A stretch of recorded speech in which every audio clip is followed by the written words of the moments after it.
Grabe mga kabakers. Sa bahay lang pwede mo itong gawin, napakasarap. Yung mga kabakers, samahan nyo ako. Ito yung gagawin natin. Cinnamon, napakamahal na ito sa mga mall. Pero ngayon, madali na lang nito mga kabakers. May kaldero lang katapat nito. Kung may kaldero ka, pwede mong gawin to. So ayan, samahan nyo ako. Napakadali lang gawin to. Ito yung mga ingredients, panoorin nyo. At ito na nga yung mga ingredients natin, mga kabakers. Meron tayo dyan 1/4 na bread flour of first class. Tapos naglagay tayo ng asukal, 1/4 cup. So ayan mga kabakers, abangan nyo lang. Hindi ko talaga ito inedit. Naglagay ako ng dry yeast, 1/4 kutsara. Tapos naglagay tayo ng asin, 1/8 tablespoon. So ayan, naglagay tayo ng vanilla, 1 kutsara. So ayan mga bakers, naglagay tayo ng tubig, kalahating cup. Bali naglagay din tayo ng powder milk dyan, 1 kutsara. Tapos tunawin muna natin yung asukal kasama yung ating asin bago natin siya masahin. Pero bago natin masahin, mag-add muna tayo ng yellow na food color. So ayan, kung gagamit kayo ng kutsara, kahit mga 1/8 tablespoon lang na food color. Pero optional na lang yan, sa inyo na lang yan kung maglalagay kayo. Tapos pag tunaw na, masahin lang natin siya ng pag ganito mga kabakers. Yan. Para pag nag-combine na lahat yung mga ating ingredients, ay pwede na tayo ditong maglagay ng margarine pag ganito na siya. Pinapahuli ko talaga yung margarine mga kabakers, lalo na pag mamanu-manuhin ko lang siya. Bali yung ating margarine dyan is 1/8 cup. Kung kutsara lang gamitin, pwede mga 2 kutsara para hindi siya masyadong malagkit pag minamano-mano na natin. Dahil pag ganito siya kalambot, mas maganda to siyang mamano-manuhin pag ganito kalambot kasi hindi siya mahirap.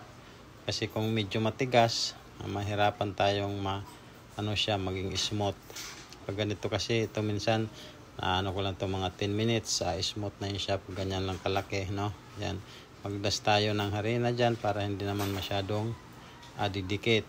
So, ganun lang ang procedure sa pagmamano-mano, lalo na pag ganitong 1/4 lang ating gawin. So ayan, ganun lang, pabalik-balik lang yan. Tapos ang paikot yan mga kabakers, no, di ba malapad yung ating paikot yan, tapos tupi, tapos ikot para maging lahat sila ay maging pantay-pantay. So pag sobra, pag naramdaman nyo na malagkit, yan, ganun, punit-punitin nyo lang, tapos magdas uli ng harina. Tapos balik naman sa dati, paikot-ikot lang yan habang dinidiinan mo yung masa dyan sa misa. So ayan ang tamang procedure ng pagmamano-mano. So ayan mga kabakers. So habang ikot-ikot yan, naabot ako ng 10 minutes at ito na nga siya, na-finish ko na, parang naging smooth ko na. Tuloy-tuloy yan mga kabakers. Ako naabot ko ng 10 minutes bago ko na smooth, kahit ganyan lang siya kalaki, no? Kasi gusto ko smooth talaga siya. So ayan, tapos pag ganun na, okay na, ibabalot natin siya sa plastic mga kabakers. Yan, balot natin siya sa plastic, papaalsahin muna natin siya ng kahit 5 minutes lang kasi mano-mano yan. Pag diniretso mo, medyo lalaban yan. Ibig sabihin yung lalaban, pag hinihila mo parang bumabalik siya. Yan, kasi cinnamon roll to, kailangan pahabain siya. Yan, para siya hindi na siya bumabalik, ibig sabihin na rest na siya, okay na siya. So ayan, dito kung meron kayo mga roller pin, pwede nyo gamitin. Kung wala naman, pwede kayo gumamit gaya ng ginagamit ko, or buti, kahit anong mga bilog na bagay dyan, pwede yan yung gamitin dyan, basta mahaba, may hawakan lang kayo. So ayan mga kabakers, ganun lang ang procedure, no? Pag lumapad na siya, maglagay ng cinnamon. Depende ram style ng paglagay ng cinnamon, pwede nyo halo na yung asukal, or bago nyo ilagay yung cinnamon, i-mix na yung cinnamon pati yung asukal. Sa akin, inuna ko yung cinnamon. So ayan mga bakers, kung wala kayo gaya ng inuna ko dati, pwede kayo makabili sa palengke ng ganyang stick na cinnamon. Yan sa mga nagtitinda lang ng mga sari-sari sa palengke, mga panlagay sa ulam, mayroon yun sila. So ganyan, naglagay ako nagdakot ako ng asukal, tapos hinalo ko dyan. Tapos ikutin lang natin siya ng ganyan, i-roll natin. So ayan mga kabakers, naglagay ako dyan ng konting harina kasi medyo malagkit yung ating masa, kasi hindi tayo gumamit ng mantika.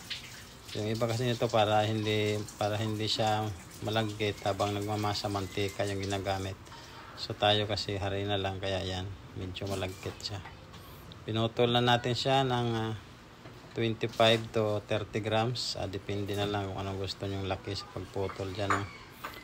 Yan mga ka-bakers, ganyan. Ganyan siya kalaki. Tapos papaalsahin pa naman natin yan, kaya lalaki pa yan siya mga ka-bakers. Sa ngayon talaga mga ka-bakers, napakadali na lang gumawa ng tinapay. Manood na lang kayo sa online or sa mga video. Makakagawa na kayo kahit wala kayong oven, kahit wala kayong mga mixer o mga dough roller, makakagawa na kayo kahit mano-mano lang. Ang importante lang kapag nanood ka sa mga ganito, sure talaga napanood mo mabuti yung video para pag gumawa ka, kuha mo na. So ayan mga ka-bakers, ito naman yung molder ko na gagamitin. Binanyahan ko lang ng shortening, no, para hindi siya didikit. So sa molder naman, kahit anong klaseng molder pwede nyo gamitin, basta pag isa lang yan, hindi siya matutunaw. Tapos pag naglagay din kayo ng syrup dyan, siyempre mainit, hindi siya matutunaw. Kaya kailangan yung mga hindi matutunaw na molder yung gagamitin nyo. Kaya kahit anong klaseng molder dyan, maliit man yan o malaki, basta yung kakasya lang din sa mga kaldero ninyo. So ayan, pagkatapos ko na mailagay dyan, ay binalot ko ulit sa plastic para mas mabilis siyang umalsa. So habang nagpapaalsa naman tayo nito mga ka-bakers, is nagsindi na nga ako ng aking kalan at magsasalang na ako ng ating kawali. Ayan, dito naman gagawa tayo ng syrup habang pinapaalsa natin yung ating cinnamon roll. So dito naglagay ako ng kalahating cup ng brown sugar. Pwede naman kayo gumamit ng wash or anong available na asukal sa'yo, pwede. So haluin lang natin siya. Ayan, huwag nyo lang titigilan sa paghalo para hindi siya masunog. Kailangan kasi pag nasunog din kasi siya, mapait yung syrup, kaya magiging mapait yung ating cinnamon. So pag ganito na siya, natunaw na, tapos brown na, pwede kayo maglagay ng tubig, no? Paglagay ng tubig, dahan-dahan, o mas maganda patayin muna yung apoy ng kalan bago maglagay ng tubig, kasi uusok kasi yan baka minsan maabot yung kamay nyo sa biglang usok, mapasok din yung usok, kaya mas maganda kung patayin na lang. So ayan mga bakers, isa't kalahating cup pala yung tubig, tapos pakuluin lang hanggang umabot siya ng mga kalahati na lang yung syrup natin bago ilagay dyan sa ating cinnamon. So yan, mga kalahating cup na lang siguro ang natira dyan sa isa't kalahating cup na linagay natin. So nakakulo talaga siyang mabuti, kaya medyo malapot na yan. So ayan, pagkalagay natin dyan is palasahin natin ng 1 oras. Tapos ito na yung paglulutuan ng kaldero. Linagay ko lang na sangkalan ng lata ng iba para hindi siya sasayad sa ilalim, masusunog kasi yun, matutuyuan. Kaya kailangan nakaangat siya. May kumbaga pangkalso kayo, may papatungan kayo na medyo mataas bago nyo ilalagay yung tulanera na may laman ng cinnamon. So ganyan siya mga ka-bakers. Yan, para hindi masunog yung ilalim. Medyo may mataas siya konti, pero siguraduhin nyo lang na balance naman, na hindi siya madidisgrasya dyan pag linagay mo. So ayan, after 18 minutes, ito na yung ating cinnamon roll. Medyo malakas-lakas konti yung apoy nito mga ka-bakers, no? Yung ating cinnamon roll. So after 5 minutes, lumamig na siya. So tanggalin na natin siya sa ating molder. So ayan mga ka-bakers, at ito na nga yung magiging outcome ng ating cinnamon. Yan, abangan nyo, tinatanggal ko na. So ayan na yung outcome ng ating cinnamon, di ba? Napakaganda niya. So yan mga ka-bakers, panoorin nyo na lang hanggang matapos ang video para malaman nyo ang tamang procedure.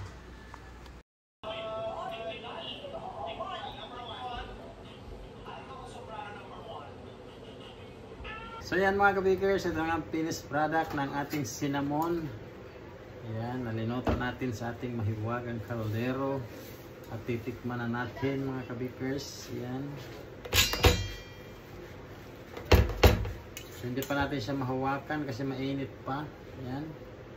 Napakalambot din ito. Ayan o. Sarap. Grabe mga kabekers.